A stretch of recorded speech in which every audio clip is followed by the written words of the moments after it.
Brodes Media.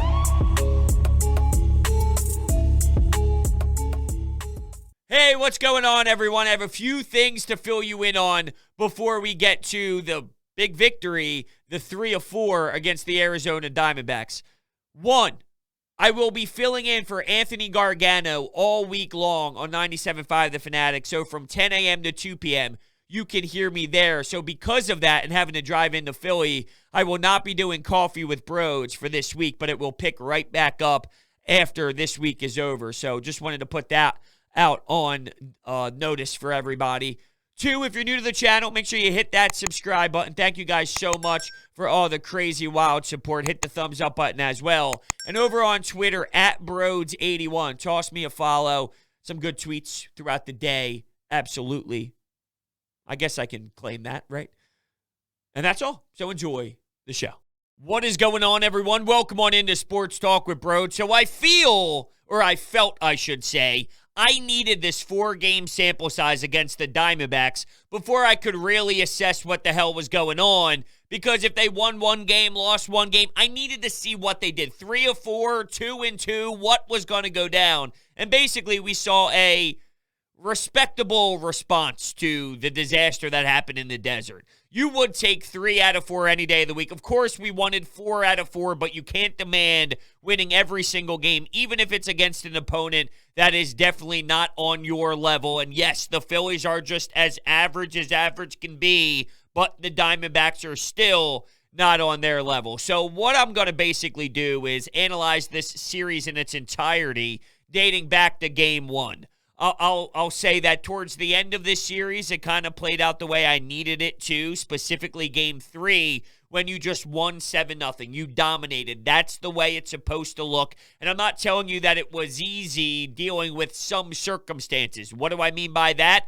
Ultimately, you should beat this team no matter what, because we're talking 40 games under 500 category, that type of level of intensity of abysmal. But when you get a bunch of players thrown onto the COVID list, you're not going to have Zach Eflin's for a start because of his injury prior to the COVID list. Matt Moore gets thrown into the mix. Rhys Hoskins is out for the rest of the season, and he's going to need surgery. Not that that's surprising. I even claimed when that last game went down for him, you can't have him out there, okay? You have to protect the players from themselves. We see that he's a warrior. We see that he's bought in. We understand how much he wants to play and the fire that's in him, and he wants to make a backstretch run, but he can't be out there. He cannot even play whatsoever, and he told the media that pretty quickly after that effort. No, I'm done. All right, we got to go in a direction that I'm not happy about, but it's reality.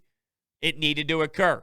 So you try and play JT at first base. He leaves with an ankle injury. He already had a shoulder problem that you knew was going to pop up at some point. So all I'm saying is a lot was going on emotionally with players, but you need to battle through that. That's adversity that you need to power through, and they did against a team that they should do it, but they have not done that in series past. Pittsburgh, in Arizona. So it's not written off that, oh, it's a no-brainer. Of course they won. No, not of course they won. This is the Philadelphia Phillies we are talking about. Brodes, are you sucked in? No, I need to see a lot more. And the problem also, the Braves are winning. Now, they got swept in that 2-game set against the New York Yankees. Almost came up big with bases loaded. Freddie Freeman, Chapman was on the mound in that 9th inning. It got ugly. The Braves almost snuck away with the victory. So they did lose 2 in a row and got swept. But they took 2 of 3 against the San Francisco Giants. Now they fly to L.A., though, and they play the Dodgers. After the Dodgers, there's the Colorado Rockies. And by the way, it's in Colorado, and you would think, oh, they're going to absolutely annihilate that team, which it's possible that they do. But just to put it in perspective of their splits from their home and their road splits for the Colorado Rockies, who are 60 and 70 on the season, they're 43 and 22 at home. That's 21 games over 500. They're 17 and 48 on the road. So talk about the altitude. Talk about the difference in playing in your home ballpark if you're playing for the Colorado Rockies. Wow. when you see the numbers and they pop, it just brings it to a different level. It's pretty damn absurd. And that series is in Colorado. I feel this Braves team, though, can compete with some of these better teams around baseball. They clearly showed that against the San Francisco Gabe Kaplers, and now they're going to go play the Dodgers, and we'll have to keep our eye out on them. So, the problem is, while the Phillies are handling their business and doing their job against a team that they respectfully should, the Braves are keeping their distance. And as much as I love the way Bryce Harper is playing right now and his OPS is leading all of baseball, I don't know if that's going to be enough, especially with all this adversity for more of the long term, not just about this series, but the long term. Even though you see a Nationals team, you see a Marlins team that should scream Phillies victory, as I alluded to earlier, that's not necessarily the case. And I'll dive more into Bryce Harper and that OPS as we move forward. I kind of want to go in chronological order, though, just because it makes it a little bit more simple for me. So the Phillies lose the first game of the series, of course, 8-7, and I don't really care about that ninth inning that they showed some fight. They showed some heart. No. That's bullshit. That's what that is. That's bullshit. The Diamondbacks were showing you why they're an embarrassment and they're a joke of a franchise. And I wonder, they're 44 games. I was going to say, are they 40 games below 500? No, they're 44 games below 500. So I'm not just making this up and exaggerating their existence. That is true. It's crazy. So you lose game one, and of course everybody's feeling horrendous in that moment. I really don't care about that ninth inning. The Diamondbacks were missing fly balls out in center field, basic simple plays, sort of like looking like Alec Boehm over at third base. You got issues at first base where they can't knock the baseball down in the infield. So you got Matt Moore out there who stunk. Here's what just blows my mind, though, from a Joe Girardi perspective. This is where I don't understand what's happening, even though I'm not putting all of the blame or even majority of the blame on Joe Girardi this season, because I know the roster has its holes, and I've seen Joe Girardi win a championship with a roster that was not a problem, and I see him struggling with a roster that is a problem. Let's just try and fix those issues, even though that might take such a severe amount of time with Dave Dombrowski and rebuilding this entire system from the prospects all the way up, that who knows if Joe's going to make it that long or how long it'll take Dave to push all the right buttons. Joe Girardi, though, put Falter and Alvarado in to face Kelly. Lefty. This man, lefty with Kelly up, who destroys lefties. He's a righty. This makes no sense. This calls for trouble. This is basic managerial moves that blow my mind. Do you see the numbers? Do you see what Kelly can do against left-handed pitching as a righty up at the dish? I'll tell you exactly what it is. And of course, what ends up happening? My man ends up crushing the baseball around the diamond. Joe, this is basic fundamentals. This is basic knowledge of managing. That's why I don't know if they use analytics and they're going all by gut, which, by the way, if you hate the way Joe Girardi is managing and you dislike analytics, I think you're watching a gut manager right now, and it's proving that these decisions just flop night in and night out. And I do agree with this assessment, though, that I've talked about before. If you're to flip a coin, right? If you say Joe Girardi's decisions are coin flips and it's constantly on the losing side, that's because it's more than a 50-50 chance, and a lot of your answers on your roster in general are just abysmal. You don't fuck up that much in a row. You don't look like that bad every time just because you're unlucky. As a proven winner in this league, there's a correlation between the options he has to choose from. Okay, but going to Kelly, going to his splits. Oh, excuse me, this is the wrong Kelly. I got Merrill Kelly up right now. I need to go to Carson Kelly. I apologize for this. I probably should have been prepared because I knew I wanted to discuss this anyway. So let's go to his game logs, or splits, Go to his career for his batting. And against left-handed pitching, he literally hits .390, with a 937 OPS, and he's got 15 bombs on the year against left-handing pitching in general. So, please. We're smarter than this, Joe. Just a joke. They lost that game. I saw J.D. Hammer with bad pickoff play. Diamondbacks get to run around the bases a bit. Didi Gregorius drops a fly ball out in left field. He's running backwards. I understand it's tough, but he overran the baseball. So he had to reach back over his head. Once you saw the dysfunction, you chalk that up to another joke of a game. Now, game 2 was insane. This is where afterwards people were questioning if this was going to be the spark. And I just laugh at this point because we've been asking if that specific win on that given night was going to be the spark that changes where this team is for probably, 6 billion times already this season. If you have to keep constantly asking, is this it? Is this it? Is this it? Is this it? It's probably never going to happen because a good team would have already seized that moment. That 8-game win streak was already so damn late into the season, and that wasn't enough. Come on. But anyway, it was insane. I thought Nola gave you a strong effort of 5 1/3 with 7 Ks, even though it wasn't long with the distance. And I thought Joe made a good decision on that night, pulling Aaron Nola when he did, because his stuff was starting to lose some emphasis, right? His pitches were starting to become a little bit more flat. Wasn't getting the line that he wanted to in terms of the plane, I should say. The plane when it comes to how he was delivering his pitches. So 5 1/3, I thought it was good. What the Phillies did, though, was 7th inning. Diamondbacks made a mistake. We're going to make you pay.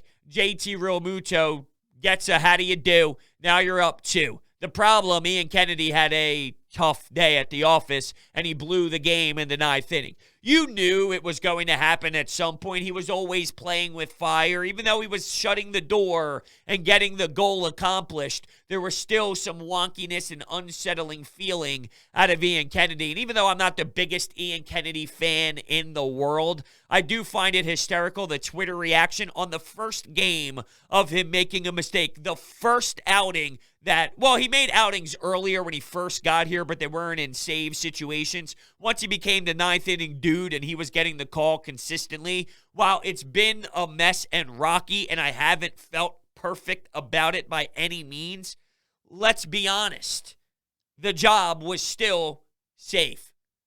You got to check that off.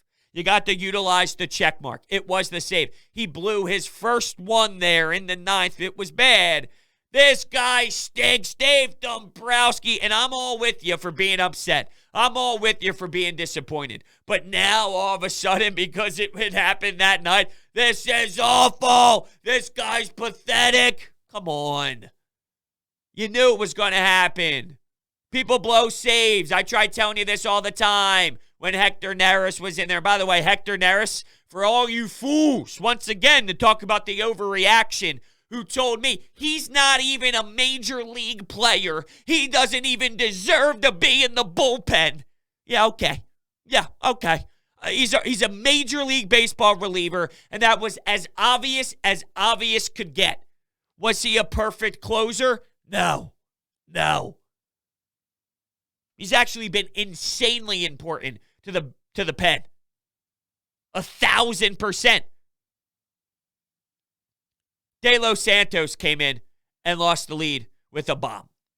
De Los Santos getting his number called was very concerning because Archie Bradley was in the dugout, and you didn't know. Joe, are you doing this again, dude? Are you making a poor decision again? De Los Santos, the guy wasn't good enough to be on your team a day ago, and now all of a sudden he's in the 10th. What are you doing? So I kind of had a feeling in my stomach because my phone was blowing up at the time. Brodes, what is going on? I'm like, there's got to be something that we'll learn more about after the game is over. And what do you know? Archie Bradley had some soreness. He wasn't available. He was in discomfort, so he wasn't available for you. Not surprising, because no one in the right world, no one in their right mind would put De Los Santos in. But when he had to go out for 2 innings, it got nerve-wracking.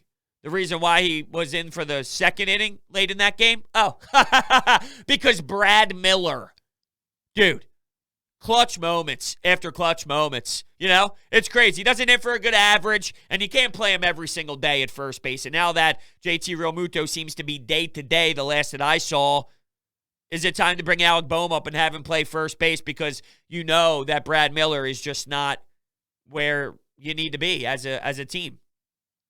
I go back and forth because I want Alec Boehm to get some reps and I want him to play at first base and be up here. At the same time, does he give you the best opportunity to win every single night over Brad Miller? Brad Miller's not the best defender. He's not hitting the best either. Alec Boehm, though, see, the difference is Alec Boehm's hitting a better average because he's hitting around 250, but he doesn't have as many impactful moments, while Brad Miller at least gives you that opportunity for that bomb, and that thing was crushed. And his reaction was perfect. He just dropped the bat, stared and admired it for a handful of seconds. That Brad Miller bomb was sexy. That's what it was. Does Alec Boehm give you the opportunity to do that? I wish I could tell you yes, but I feel I would be honestly lying to myself inside, and more importantly, I'd be lying to you. And that's one thing I don't do to the people. I do not lie to the people. Segura ended up walking it off there, and Segura's been back to life. Segura's been waking up a bit. The top of the lineup has been, just in general, Odubel Herrera, Gene Segura go back-to-back in Game 3 in their 7-0 victory. That's the way it should have been. Didi Gregorius with a few doubles. How about Kyle Gibson, just giving you the professionalism that you anticipated when you made that trade? 6 innings, 3 hits, 3 Ks, 0 earned runs, 0 walk batters. Hector Neris, 3 Ks in the 8th. Hector was in that wild game, too, as well. So he got his number called and boom, did what Hector Neris needed to do, whether you liked it or not. Huh? I know it's going to happen now. Now probably one of these games against the Nationals, something poor is going to happen to Neris because he's been so successful over a nice period of time. And then, Brodes, you're an idiot. Brodes, see what you did. You jinxed him. I guess I'm here for it, and I accept it if that does end up happening. Game 4, 7-4 victory. Okay, so you know how previously I talked about the Bryce Harper OPS thing, right? You start the game off, you got Madison Bumgarner on the bump. 2 men on, 0 outs. Bryce Harper bunts. Nope. I don't care if that knocked in some runs. I don't care if that was a good old smart baseball, moving the runners over. No. It's Bryce Harper, and he leads the fucking Major League Baseball. He leads the Major League Baseball. He leads Major League Baseball in OPS. I need my man swinging. I need my man go. I need my man up there and delivering the baseball. Why? Because he leads all of baseball in OPS. Okay? Stop it with this bunt. I don't want Bryce Harper bunting. That team would take that any day of the week. You know, you talk about what other opponents would live with. They would live with Bryce Harper getting a bunt and just moving guys to second and third and recording 1 out any single day of the week. That's them winning the battle. Okay, that's how good Bryce Harper's playing right now. It's about, demolish the baseball, Bryce, because that's all you've been doing for such a serious amount of time. You don't bunt. That's silly. That's dumb. It's not worth it. All right, now I got all these people saying that's smart baseball. It's not smart baseball. Please. Did it work out? Sure, they knocked in some runs, but that's just discrediting what Bryce Harper could have done in that moment. Yeah, they played small ball after that and got your 2 runs. I'm taking my chance with Bryce Harper any day of the week. Ranger Suarez, I got some statistics for you. So he gave you 5 innings, and his finishing stat line for the totality of it is 5 and... Oh, sorry, that's the hitting statistics. I don't give a damn what he did at the plate. And in case you were wondering, he went 0 for 2.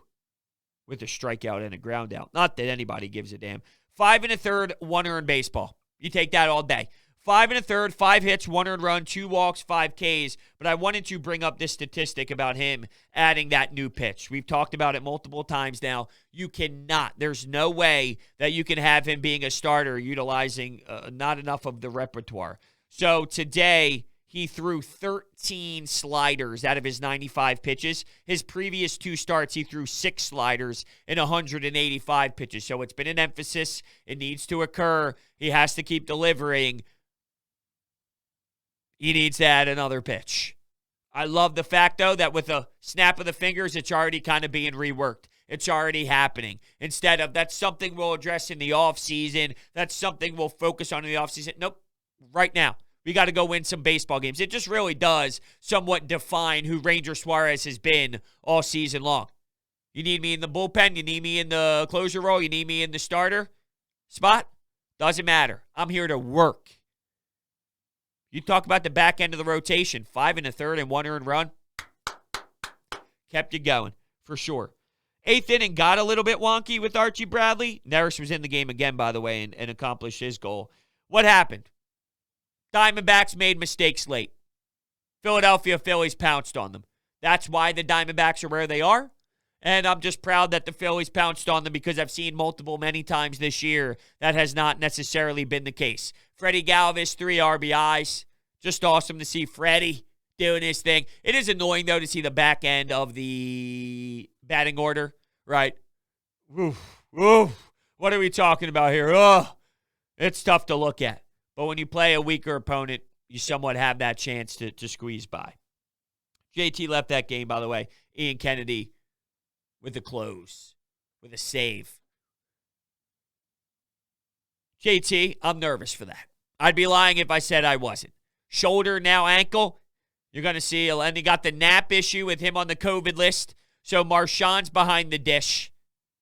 It's just getting weird. It's getting bizarre. And I feel when that happens with this team over a longer period of time, you're probably not going to get the results that you want. You will get the results that you want, though, utilizing DraftKings Sportsbook. The NFL is back, and DraftKings Sportsbook has an official sports betting partner of the NFL. They're giving all new players a can't-miss offer for Week 1. Bet just $1 on any NFL game during the first week of the season and receive $200 in free bets instantly, no matter what. Take advantage of this limited-time offer now. You heard right. DraftKings is giving all new players $200 in free bets instantly when you place a bet of $1 or more on any Week 1 game. Download the DraftKings Sportsbook app now and use promo code Brodes to receive $200 in free bets when you place a $1 bet on any Week 1 game. That's promo code Brodes to get your free $200 in free bets instantly for a limited time only at DraftKings Sportsbook, an official sports betting partner of the NFL. Must be 21 or older, Pennsylvania only, new customers only. Restrictions apply. In partnership with Meadows Racetrack and Casino. See DraftKings.com/sportsbook for details. Gambling problem? Call 1-800-GAMBLER. So we do have some anytime hotlines, and the way that we're going to rock with them today, I basically just grabbed a few. I looked at the date that they were sent in at, and I just grabbed a few of them. So could be from Game 1, could be from Game 3, could be from Game 4. I kind of want to see what the feeling was like after the, let's say, first game. I could just tell by the date. I don't listen to these prior, and I like to stress that element because my reaction is the first time I'm actually hearing the call. But I could tell by the date which day it was, of course. I want to see what we were like at the moment during some of these calls. So let's just kick it off here, and here we go. Oh, hold on. Here we go. Hey, Brodes, nice win. Taking 3 or 4 from Diamondbacks. Yeah, I mean, after that series in Arizona, this is a nice way to come back and just, I mean, this is acceptable. Although what's scary for me is the Braves. They have to face the Dodgers, and they face the Rockies, Nationals, Marlins, and then Rockies again. So it's going to be an easy schedule for them. I mean, we do have an easy schedule too, but it's going to be tough fighting the division, which I do think is our best chance of making the playoffs. There's too many teams declining in the wild card, so I got my eyes on the division, and Braves got a good path, easy path going forward, so it's going to be tough. Thanks. Thank you so much for making the phone call. Yeah, not having Rhys Hoskins, I don't know if I've put enough exclamation points around that so far today in the show. That's a problem, and you lose that power bat for a long period of time, then yeah, I mean, it's still going to be scary because this team has shown, even though their bats woke up a bit against a poor team, and they're going to still be seeing poor teams, I've also seen them miss 89-mile-per-hour fastballs, and I've seen them struggle with hitting pitches that they should really drive. We'll see. We'll see how it goes moving forward. The wild card spot that was also brought up. To me, that's fake hope. I really do look at it as just another avenue to force you into thinking there's a chance when there really isn't. You look at where the Cincinnati Reds are right now. You look at where the NL West is. I just don't see St. Louis is in front of you as well. I don't see a spot where they can climb through some of these other teams. It's just another avenue to pretend that you're closer than what you really are.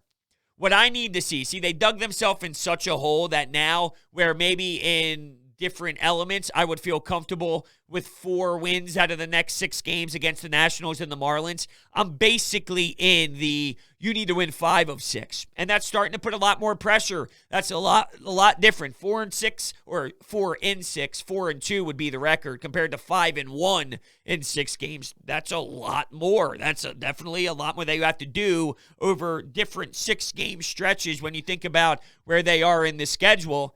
But that's what happens when you fall flat on your face losing 3 in Arizona. That's what happens when you lose 2 of 3 against Pittsburgh. All these games you have to start clinching a little bit more because, well, the damage that you did to yourself earlier by shooting yourself in the foot. I have to bring this up, by the way, the Mets.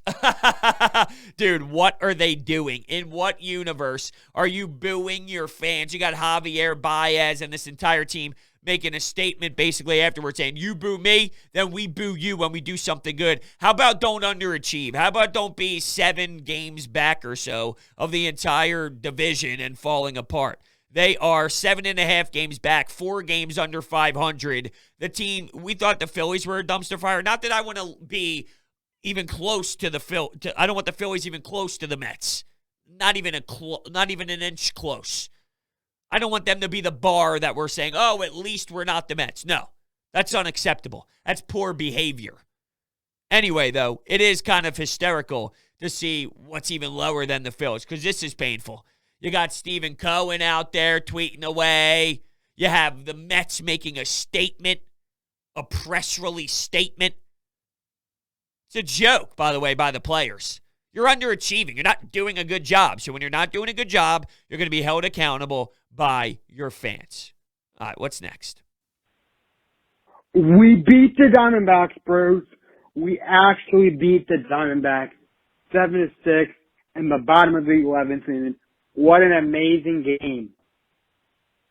Gene Segura winning it for the Phillies. I think we can make the playoffs now, bros. It's unbelievable.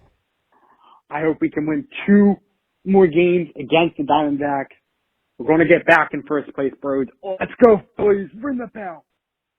All right, well, look, there's some optimism there. It felt fugazi to me, though. Not the call itself. The call itself felt genuine. I have heard the voice before, and I know it's a common listener and a very big supporter, so I can't thank you enough for everything that you do. So I'm not talking about the fraudulent call. I'm saying the belief in the first place. When you say it, your tone is not actually legit. It's not, I truly feel this way. It's the fake hope. It's the, hey, maybe they can make the wild card if they can't win the division hope. It's the, yeah, but there's still a chance. Here's why. Mathematically, and unfortunately that's going to be driven for the rest of the way to begin with just because it's a number-based game and the numbers are going to keep you involved, I'd imagine, for a bit of time still. So mathematically, they still have a chance. It's not real, though. We know it's not real. We watch because we love the game of baseball. We watch because, well, we got, 2 more weeks until regular season football and the Eagles take the field. That's why we're watching. It's not because there's actually going to be playoff baseball in South Philadelphia ever again. Oh, ever again. What's next? You know what, Brodes? I think this is really the kind of win that can really spark your club and turn yeah. Yeah. I'm not doing that bullshit. We've been down that road before. I'm not pulling that crap again. Congratulations, buddy. You beat the Arizona Diamondbacks, the shit-ass Arizona Diamondbacks, you motherfuckers. The Philadelphia Bryce Harpers actually did something, and that's what I'm going to call them from now on, by the way, because this team is literally Bryce Harper and a bunch of scrubs. So, congrats, boys. You didn't suck tonight, but you're probably going to suck the next 2 nights.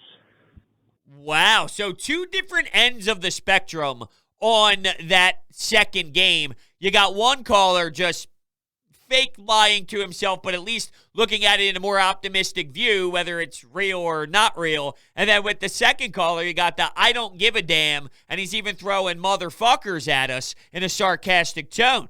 So I wonder if he feels any different today because they did win the 2 baseball games. For me, I just got to see more, right? And that's why even with this series in general, it kind of summarizes this series and where I was. I needed a lot more than one game. Game by game is normally the tone I like to set because it is fun to do that. And, I do analyze the game that way on a nightly basis. So why the hell not talk about it into a microphone? I find it very damn entertaining. But this weekend, there was a side of me that because it was the Diamondbacks, because I wanted to see if they were going to handle the adversity from seeing that logo after what happened in the desert, one game wouldn't do it justice. I truly needed to see, because what would have happened after that 8-7 win? I would have just said, all right, I need to see what they do the next two games and see if that sparked any sort of success.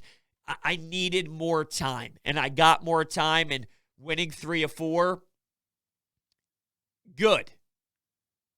Could have done better, good. If good is what you get the rest of the way, I don't know if that catches the Braves. That's the problem. You need more than good. You need more 5-1 instead of 4-2 when looking at this next 6-game stretch. I just don't know how much they have in them to consistently really do that. And I hope I'm wrong. There was some life in the ballpark today, for sure. When Ian Kennedy was on the mound and he throws the heat and he gets a big K to end the game, there was that rise. There hasn't been a rise in some time. How much of that is Sunday afternoon game, that would have been their third straight win. So Sunday afternoon game, you can normally get a bigger crowd on the weekends than you would on a weekday. I don't know. I don't know if that means much. I actually thought it was a little strange, and I was shocked by the result of a big K there when the score was 7-4 in the 9th inning. Not mad about it, though. Just a little bit surprised. And that's where we're going to end things today. I want to thank everybody so much for hanging out today on Sports Talk with Brodes. Pretty busy weekend. I want to thank everybody so much for all the support. It's been a crazy journey for sure. So just thank you all so much. And I will see you guys next time.